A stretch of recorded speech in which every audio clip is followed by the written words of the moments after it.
チャプター5のラボ内で登場した謎多き装置ニューラルマッパー。作中ではハギーの記憶を追体験できるほか、資料ではソーヤー博士のバックアップにも使われたことが記載されています。しかし、それ以外では大きく注目されることもなく、ただラボに置かれていた機械の一つとして認識している人も多いと思います。ですが、この装置は本当にハギーの過去を見せるため、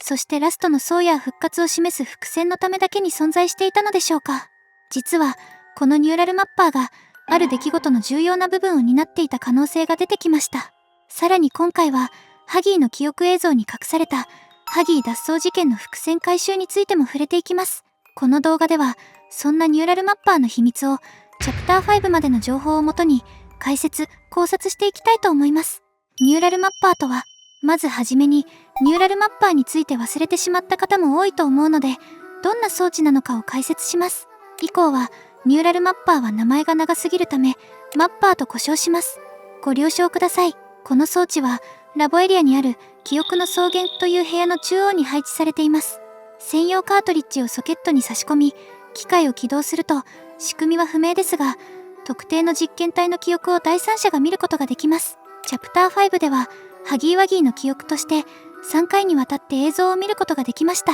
また、ゲーム内資料では、ニューラルマッピングはソーヤー博士の個人的な研究として紹介されています。ソーヤー博士は、プレイケアの孤児に頼るのではなく、条件さえ揃えば、精神や人格を再構成できる可能性を見出していました。その後、ホワイト博士の提案によって、ソーヤー博士は稼働用の存在と、バックアップとして保管される存在に分けられることになります。つまりマッパーは、実験体の記憶や精神状態といった主観的体験を読み取り、再構成する装置だということがわかります。そして、その応用として、人格の複製まで可能になったということです。完成時期そのものは不明ですが、少なくとも1994年には実用段階にあり、2005年にも機能していた装置だと考えられます。ここまでが作中で確認できるマッパーの情報です。最大の疑問、マッパー自体はストーリーにも絡む重要な装置であることが分かりました。では、なぜこの装置は作られたのでしょうか。これが最大の疑問です。これまでの説明から、マッパーは最終的に人格の複製やバックアップに応用されたことが分かります。しかし、そもそも本来の目的は何だったのでしょうか。確かにマッパーには、実験体が本当に洗脳されているのかを確認する目的もあったのかもしれません。しかし、もし実験体に孤児だった頃の自我が残っていると判断された場合、実際に行われるのはマッパーによる処理ではなく、ミス・グレイシーの洗脳ビデオを使った再調整です。マッパーで確認できるのは、あくまで記憶の読み取りです。読み込んだ記憶を改ざんしたり、別の人物の人生として上書きしたりする描写は確認されていません。実際、主人公がハギーの記憶を見ても、その記憶が主人公自身の記憶に変わるわけではありません。プレイヤー視点で見ても、今見たのはハギーの記憶だな、と自然に受け取ることができます。一方で、博士の言うタンパク質と脂質は、人間以外の新たな器を指している可能性があります。そこにデータを移すことで、まっさらな状態から記憶を書き込むことは可能だったのかもしれません。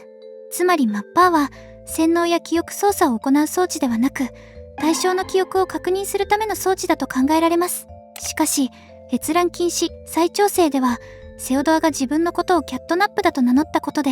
洗脳成功と判断されています。ですがキャットナップは、セオドア時代にプロトタイプに助けられたことで、プロトタイプを崇拝していました。さらに、孤児時代に解体を覚えていたこともあるため、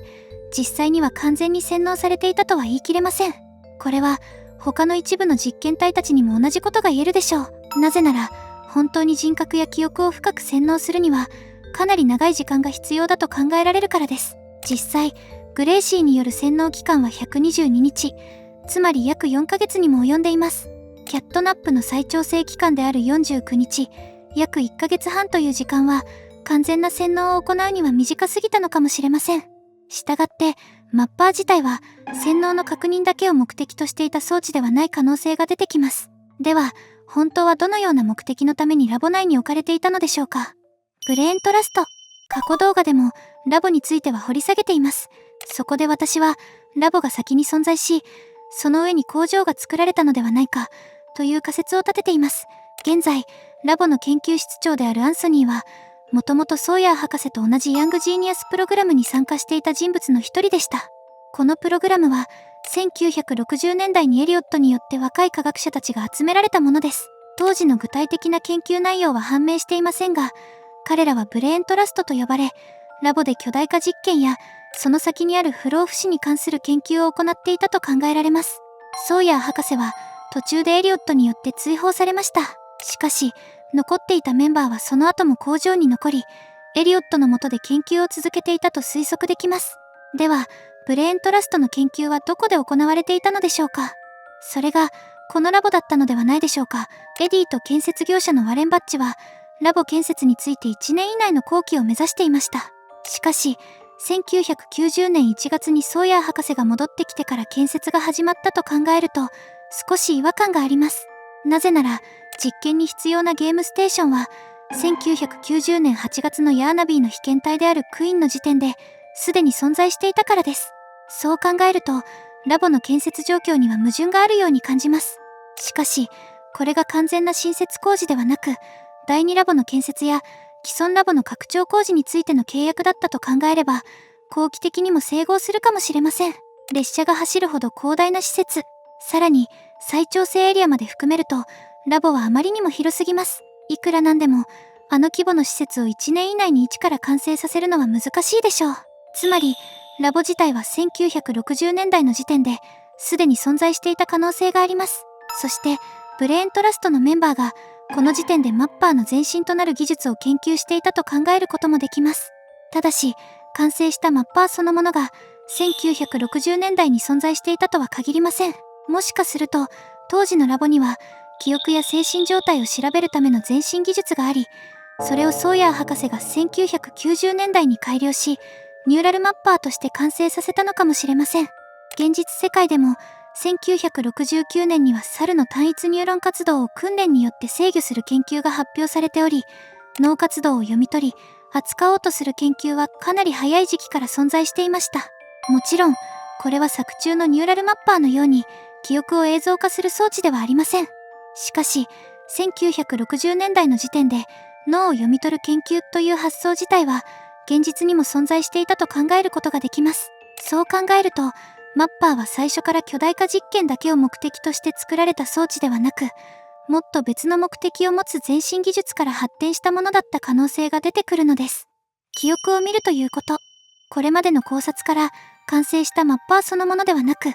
その前身となる記憶、精神解析技術が巨大化計画以前からラボに存在していた可能性が出てきました。しかし、その運用目的はまだ不明です。現時点で分かっているのは、記憶を見ることができるという事実のみです。では、当時のプレイタイム社の歴史から何かヒントを探ることはできないでしょうか。そこで注目したいのが、1976年のプレイケア建設です。プレイケアは、身寄りのない孤児や家庭環境、事故、虐待など、何らかの傷を抱えた子供たちを引き取っていた施設です。そして、そこには子供たちの話を聞き、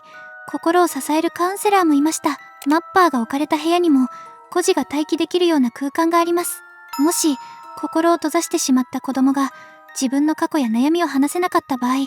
記憶を読み取る技術は、その子の心の傷を理解する手がかりになります。つまり、記憶を見るという機能は、もともと子供たちのケアやカウンセリングに使うためのものだったのかもしれません。それが、マッパーの本来の運用目的だった可能性があります。これは、カウンセラーにとっても重要です。なぜなら、本人が言葉にできない問題や、周囲からは見えにくい心の傷を知る手がかりになるからです。そして、この説の裏付けになりそうな描写が、すでに示唆されていました。それが、閲覧禁止、復元の動画です。ここでは、なぜかブロン視点の映像が流れています。つまり、ブロンの記憶をマッパーで確認している可能性があります。では、なぜブロンの記憶を見る必要があったのでしょうか。理由は、ブロンが何者かに襲撃されたからです。当時ブロンは、他の実験体と同じ区画に収容されていました。しかし、科学者たちの知らないところで襲撃され、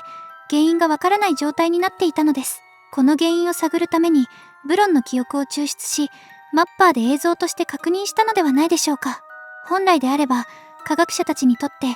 これは原因不明の襲撃事件で終わるはずでした。しかし、マッパーによってブロン本人の記憶を確認することで、なぜブロンがこの状態になったのかを判断できた。そう考えることができます。いわばマッパーは実験体に何が起きたのかを後から確認する役割を持っていたのかもしれません。では、チャプター5で見たハギーの記憶はなぜマッパーで抽出されていたのでしょうか。これは3つの映像から考えることができます。1と2はハギーが実験体になった直後の記憶だと考えられます。自分の顔や手を確認していて、人間ではない姿になってしまったことを認識しているような映像です。ライリーもまた自分自身の体を触って確認していました。しかし3だけは少し異質です。ハギーは暴走し、スペシャリストの一人を襲撃しました。しかしその後ハギーがどうなったのかは不明で、一見すると謎の残る映像になっています。ですがこの映像が単なる謎ではなく、1992年に起きたハギー脱走事件につながる伏線だったとしたらどうでしょうか。ハギーの脱走事件は閲覧禁止、失踪で確認することができます。ハギーの失踪によってレースはブチギレていました。しかしこの映像ではなぜハギーが逃げ出したのか理解できていない様子が描かれています。仮にチャプター5で見た3の映像の後にこの失踪事件が起きたのだとしたら、マッパーとハギー脱走事件が線でつながります。つまりハギーが脱走する前に何が起きていたのか、それを知りたかった科学者たちはハギーの記憶をマッパーで確認した。その結果ハギーが直前に暴走し、スペシャリストを襲撃していたことが判明した。そう考えると3の映像は単にプレイヤーに見せるための過去映像ではなく、当時の科学者たちが後から確認した記憶映像だった可能性があります。このように考えるとマッパーはただの謎の装置ではありません。孤児や実験体に何が起きたのか、本人が言葉にできない問題や科学者たちが把握できない異常行動の原因を探るために使われていた装置だったと考えることができます。もともとはプレイケアにいる子どもたちの記憶や心の傷を読み取り、カウンセリングやケアに活用するための前進技術だった。しかしソーヤー博士が現れたことで、その技術は実験体の行動解析、異常行動の原因調査、そして人格の複製へと転用されていった。救うための装置が管理するための装置に変わったのです。それこそがニューラルマッパーの本当の恐ろしさなのかもしれません。この動画が参考になったらチャンネル登録、高評価をお願いします。